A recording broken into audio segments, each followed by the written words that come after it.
नमस्कार भक्तों, स्वागत है आपका एक और नई वीडियो के साथ नया YouTube चैनल में। आप सभी भक्तों को चैत्र मास के कृष्ण पक्ष की आने वाली एकादशी की ढेर सारी शुभकामनाएं। आज हम बात करेंगे चैत्र मास की जो एकादशी है आने वाली, उसका नाम क्या है, 2025 में कब पड़ रही है, 25 या 26 मार्च, किस दिन एकादशी का व्रत किया जाएगा, द्वादशी का व्रत करते हैं, पूजा पाठ क्या रहने वाली है और वह कौन से नियम है जिन नियमों से पूजा पाठ की जाती है, और यदि आप 10वीं भेद करते हैं तो किस दिन व्रत करेंगे, उत्तम व्रत कौन सा रहता है, व्रत की पूजन की विधि क्या है, कैसे आपको पूजन करना चाहिए। आप सभी जानते हैं कि प्रत्येक एकादशी का जो व्रत है ना, उसका विधान अलग होता है। किसी पर घड़ी की पूजा बताई गई है, किसी पर तिल का प्रयोग है, किसी पर आवाले का प्रयोग है, किसी के पूर्ण कुंभ की स्थापना की जाती है। इसी प्रकार से अलग अलग विधियां होती हैं। सभी एकादशी क्षेत्र की कृष्ण पक्ष की एकादशी तिथि होती है ना, उसकी पूजन की क्या विधि है, कैसे पूजा करनी चाहिए, कैसे व्रत करना चाहिए, व्रत के नियम क्या रहेंगे, एक दिन पहले के नियम क्या रहेंगे, पारण के दिन के नियम क्या रहेंगे, वह मुहूर्त क्या रहेगा, पारण का मुहूर्त क्या रहेगा, विधि क्या रहेगी। संपूर्ण जानकारी आपको आने वाली एकादशी के बारे में इस वीडियो के माध्यम से प्रदान की जाएगी।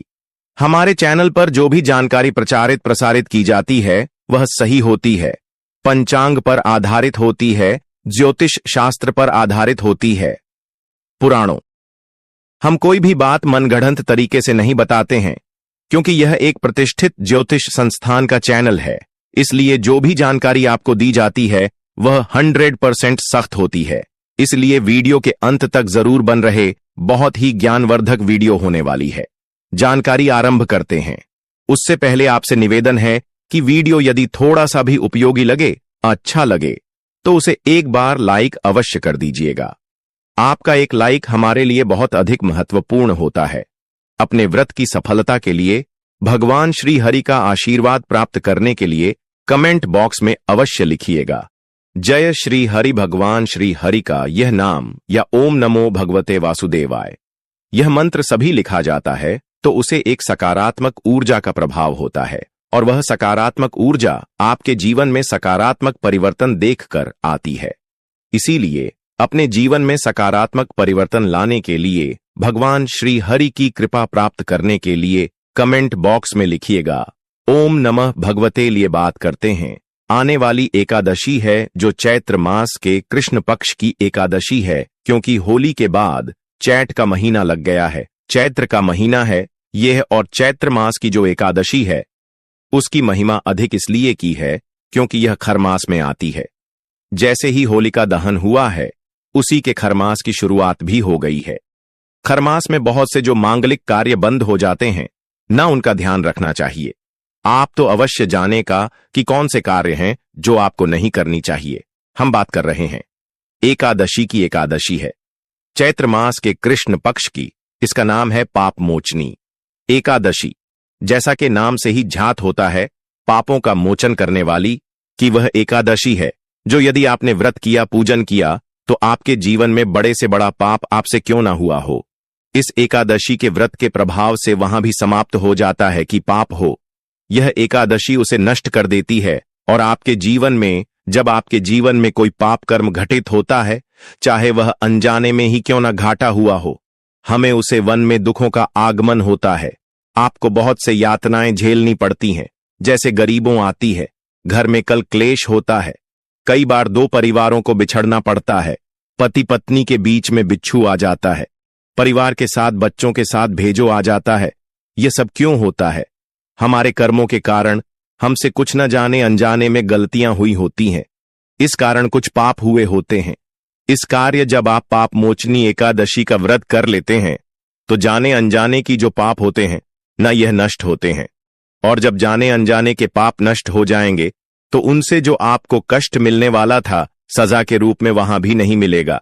आपका जो जीवन है वह सौहार्दपूर्ण और सुख में व्यतीत होगा। यह हम अपनी तरफ से नहीं कह रहे हैं, इसका वर्णन आता है, इसलिए हम कह रहे हैं कि इतनी अधिक महिमा है इस एकादशी की।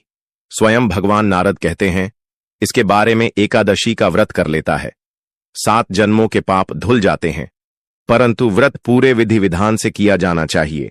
एकादशी की यह बात तो है। एकादशी व्रत जवाब करते हैं तो उसे जो फल प्राप्त होता है ना, जो पुण्य प्राप्त होता है, वह बहुत अधिक होता है। परंतु उसके जो नियम है, पूजा विधि है, वह भी थोड़ी कठिन होती है। इतना सरल नहीं है। 3 दिन का अनुष्ठान होता है।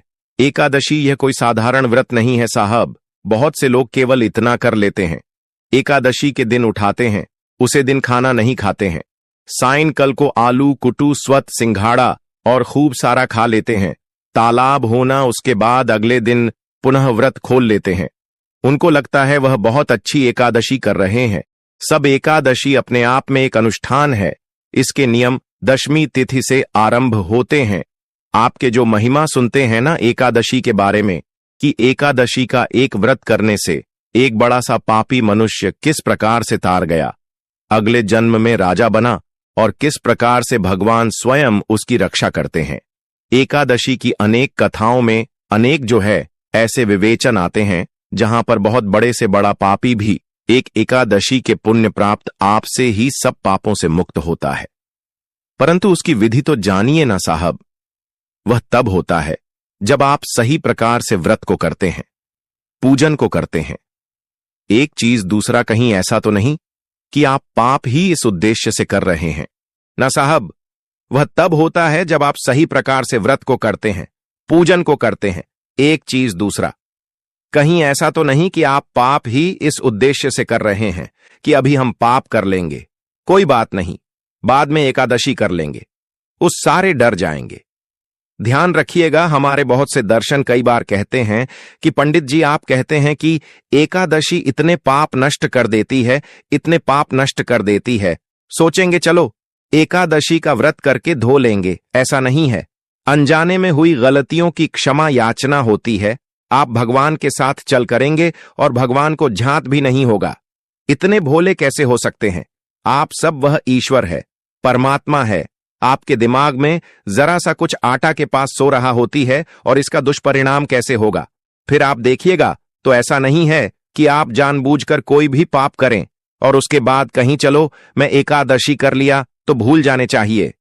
वह उल्टा दोषपूर्ण कार्य है, क्योंकि आप भगवान के साथ चलकर रहे हैं तो ऐसा कभी नहीं करना चाहिए। तो इस प्रकार से एकादशी की बहुत अधिक महिमा है। अब हम बात का एकादशी की आने वाली जो एकादशी, इसके व्रत की विधि क्या है, नियम क्या है, भोग आपको क्या लगाना चाहिए इस एकादशी पर। तो एकादशी का व्रत आप जिस दिन कर रहे हो, आप किस दिन कर रहे हैं, ये तो हम आपको बताएंगे। आगे की एकादशी का व्रत आपको किस दिन करना है। एकादशी का व्रत आप जिस दिन कर रहे होंगे ना, उससे एक दिन पहले से ही आपको कुछ नियमों का पालन करना होता है। हमें उनमें यह है, मतदान का त्याग कर देना चाहिए, चने की दाल का त्याग कर देना चाहिए, हरी पत्तेदार सब्जियां भी नहीं खानी चाहिए और शहद भी नहीं खाना चाहिए। इनको वर्जित बताया गया है दशमी तिथि को ही, अर्थात व्रत के एक दिन पहले से ही इनको त्यागना है।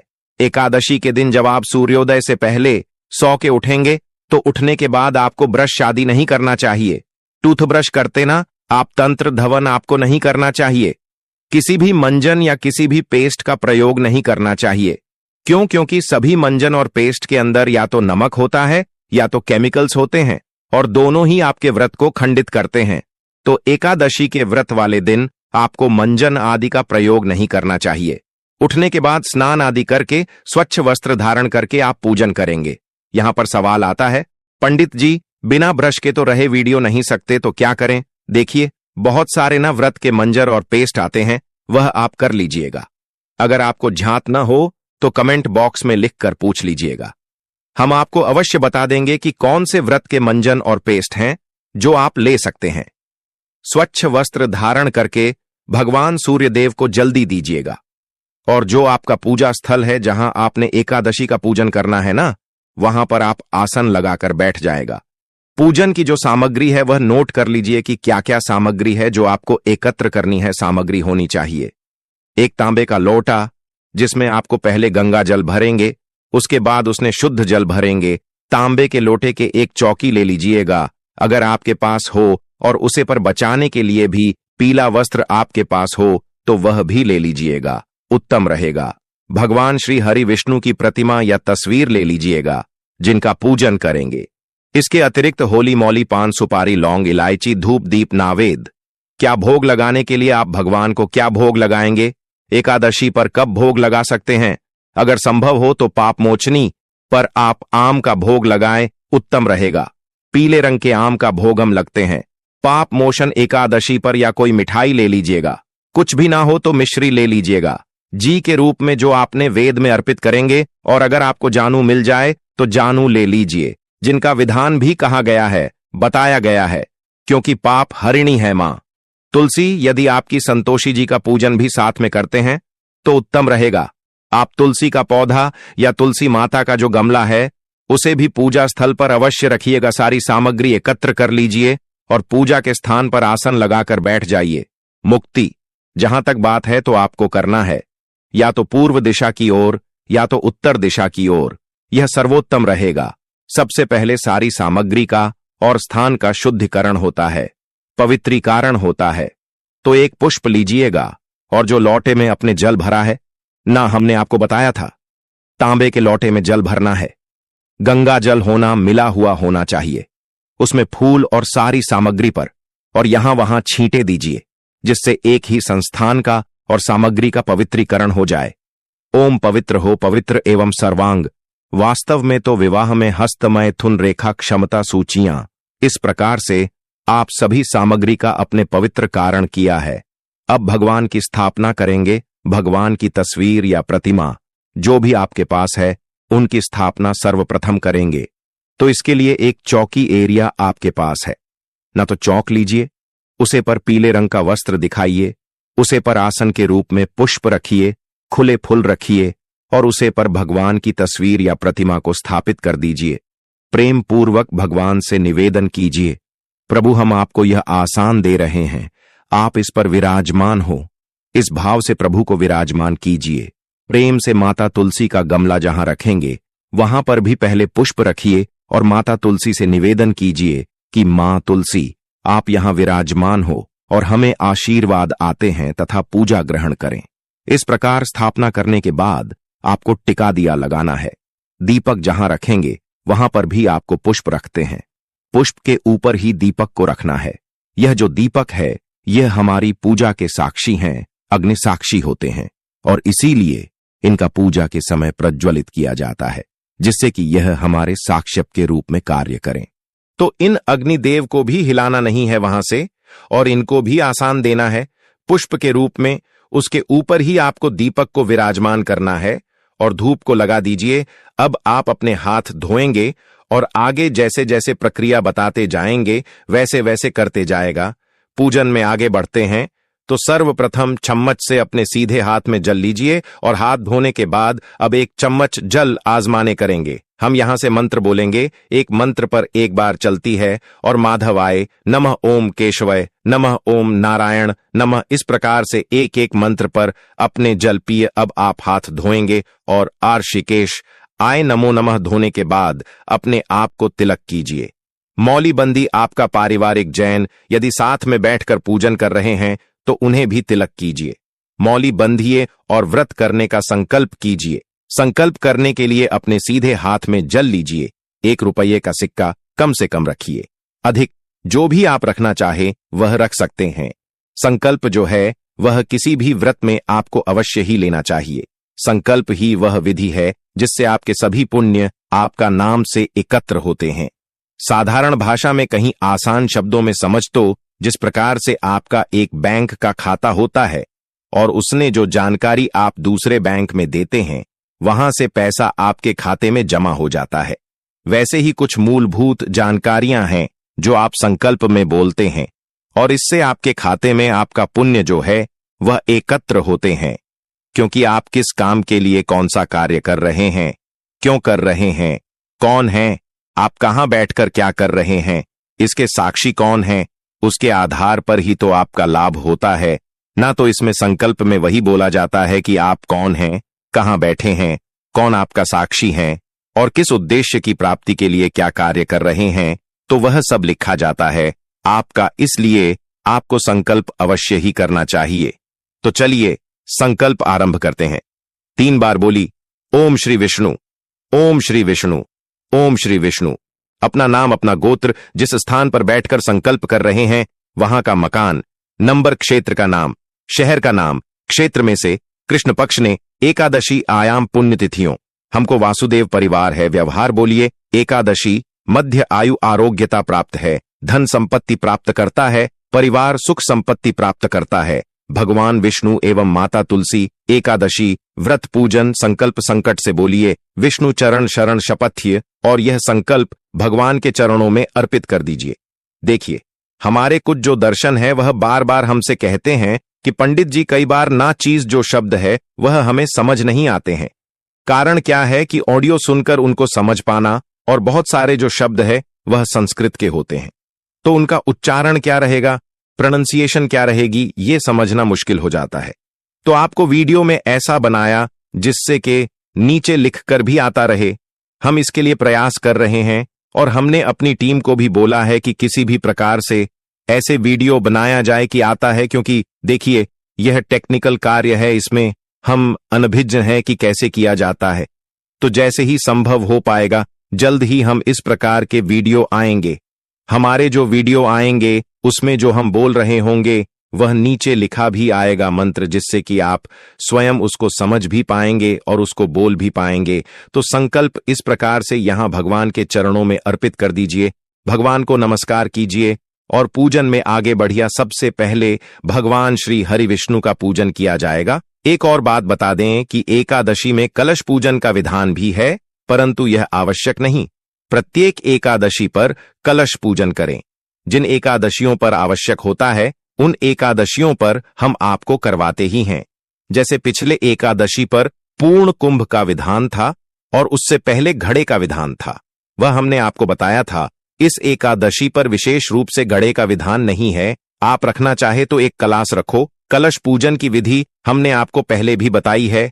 अभी हम केवल भगवान विष्णु और माता तुलसी का पूजन करेंगे, क्योंकि इस एकादशी पर विशेष रूप से होने की पूजा की जाती है।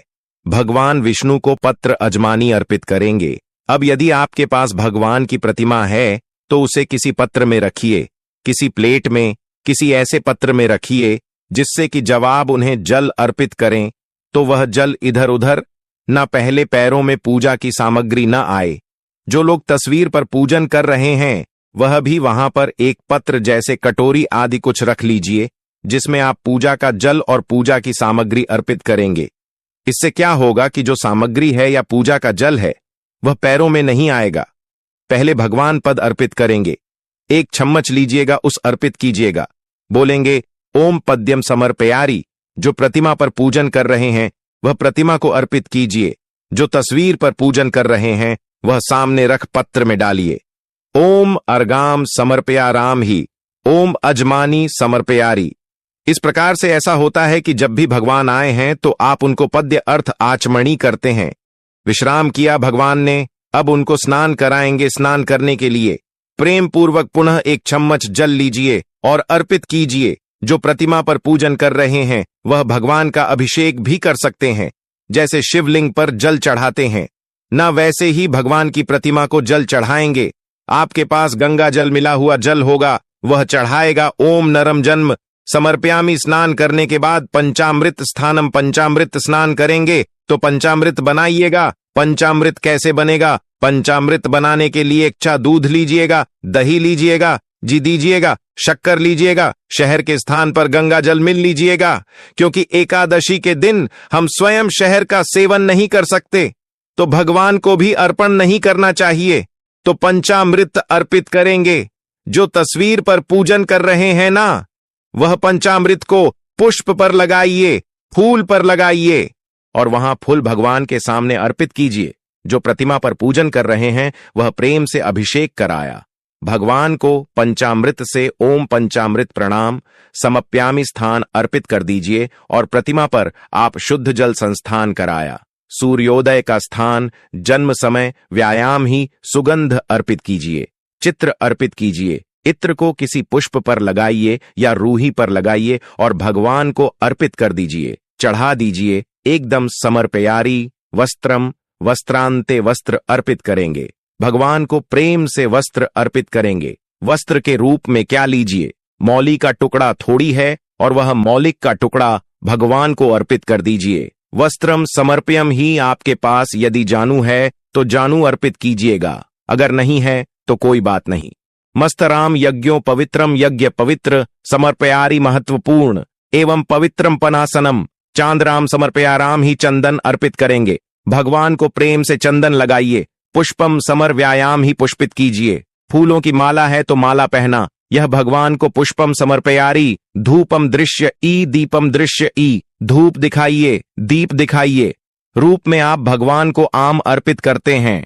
इस एकादशी होता है, अगर आम ना हो तो आप कोई अन्य फल भी चढ़ा सकते हैं, अन्यथा मिस्त्री भी चला सकते हैं। नए माध्यम समर्पित आमीन जल, आज मैं गुरु के लिए 1 चम्मच जल लीजिए, भगवान को अर्पित कर दीजिए। तंबोलाम पुंगी अर्पित कीजिए। अनीता पान का पत्ता लीजिए, डांडी थोड़ी है तो लौंग 2 इलायची सुपारी राखी और वह भगवान को अर्पित कर दीजिए। तो एम्बुलेंस पुंगी। परम शुद्ध दर्शन आयाम, भगवान को दक्षिण अर्पित कर दीजिए जहां अर्पित करना चाहते हैं और प्रणाम कीजिए। इसी प्रकार से माता तुलसी को आप पूजन करेंगे।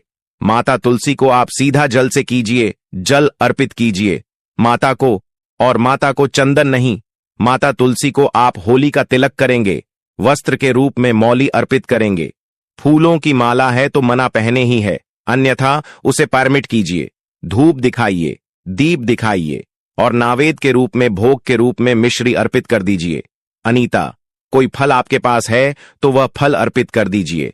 जो दक्षिण आपके पास हो वह दक्षिण माता को अर्पित कीजिए और माता से प्रेम पूर्वक निवेदन कीजिए कि माता आप हमारी पूजा को स्वीकार करें और आप यहां विराजमान रहे जब तक कि हम कल आपका विसर्जन नहीं करते या पूजा को पूर्ण नहीं करते। इस प्रकार से अपने पूजन किया भगवान विष्णु का और माता लक्ष्मी का याद रखिएगा। तब तक उनकी स्थापना यही रहेगी, इनको हिलाना नहीं है। घर में शुद्धता का वातावरण होना चाहिए, तामसिक पदार्थ का प्रयोग नहीं होना चाहिए। इसके बाद आपको कथा सुनाई है, कथा सही जो कथा हो उसी को सुनेगा, क्योंकि YouTube पर कई बार बहुत से चैनल किसी भी कथा को किसी भी नाम से चला देते हैं, तो सही कथा का ही श्रवण करें। व्रत का पूर्णता के लिए आवश्यक है। यदि आप चैनल पर नए हैं तो सब्सक्राइब कर लीजिए, क्योंकि और वीडियो को अन्य लोगों तक भी शेयर जरूर कीजिएगा, ताकि और भी लोग इस वीडियो के माध्यम से अपनी पूजा व्रत को सफल कर सकें। हमारा उद्देश्य जनसेवा जान कल्याण करना, इसलिए जो भी जानकारी आप लोगों तक दी जाती है वह बिल्कुल मुफ्त दी जाती है। इसका कोई चार्ज हम आपसे नहीं लेते हैं। इस पर जो भी कथा सुनाई जाती है वह ऑथेंटिक होती है, जो पुराने में वर्णित होती है, जो सुनी जानी चाहिए पर वही सुनाई जाती है। सब्सक्राइब कीजिए और बेल आइकन के निशान को अवश्य दबा दीजिएगा। कथा सुनेंगे, आरती करेंगे। एकादशी के दिन विष्णु सहस्त्र नाम के पाठ की भी महिमा बहुत अधिक बताई गई है, तो हम प्रत्येक एकादशी पर आपके लिए विष्णु सहस्त्र नाम लेकर आते हैं। वैसे तो हमने पहले भी अपलोड किए हैं, क्योंकि प्रत्येक एकादशी पर अपलोड करते हैं, उन्हें इस एकादशी पर भी आपके लिए वीडियो मिल जाएगा। यहां भी हमने लिंक आपको दिया हुआ है, तो उसको भी सेव करके रख सकते हैं। विष्णु सहस्त्र नाम सुनने के बाद नियमों के अनुसार दिन को व्यतीत कीजिएगा। ध्यान रखिएगा, किसी पर क्रोध नहीं करना है। आहार के रूप में फल आहार का ही आपको सेवन करना है, इसके तेरी कुछ नहीं खाना है। पलकों कीर्तन कीजिएगा, रात्रि को जागरण रहेगा। अगले दिन ब्रह्म मुहूर्त में नेता सूर्य उदय से पहले पारण के लिए उठना है। आपको अब जानकारी देते हैं कि आपको व्रत जो है किस दिन करना है और पारण कब करना है। चैत्र मास की यह जो एकादशी आरंभ हो रही है 25 मार्च को सुबह 5:05 से 26 मार्च को यह 3:45 पर समाप्त होगी।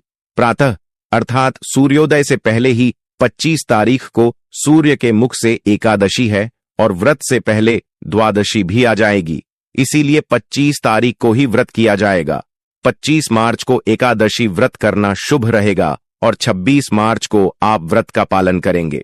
उत्तम समय है 26 मार्च को रहेगा दोपहर को 1:41 से और 4:08 तक। अब आप पाएंगे पंडित जी, इतना दोपहर को क्यों? क्योंकि इस दिन प्रातःकाल तो आप पारण नहीं कर सकते, अन्य जो है सुबह सुबह के समय कर सकते हैं। कि प्रातःकाल क्यों नहीं? क्योंकि हरि भासर का समय रहेगा। बाकी विस्तृत जानकारी हम आपको देते ही हैं, पालन की वीडियो में तो उसको अवश्य देखिएगा। जिसमें आपको एक एक चीज बताई जाएगी। वाराणसी संबंधित 25 तारीख को प्रातःकाल से ही पूजा के लिए शुभ मुहूर्त है। उत्तम समय है। 12 बजे तक वीडियो थोड़ा सा भी अच्छा लगा हो तो कृपया लाइक अवश्य कर दीजिएगा। कमेंट बॉक्स में सच्चे हृदय से लिख देना, जय भगवान हरि विष्णु, जय माता लक्ष्मी माता। लक्ष्मी का आशीर्वाद आप पर और आपके परिवार पर सदा ही बना रहे। चैनल पर नए हैं तो दोस्तों चैनल को सब्सक्राइब जरूर ही कर लेना, ताकि इसी प्रकार की वन विज्ञान वर्धन जानकारी हम आपको सीधे नोटिफिकेशन के माध्यम से प्राप्त कर सके। वीडियो के अंतर्गत बने रहने के लिए आप सभी का धन्यवाद दोस्तों। मिलते हैं एक और नेक्स्ट वीडियो में, तब तक के लिए आप सभी को हमारा नमस्कार।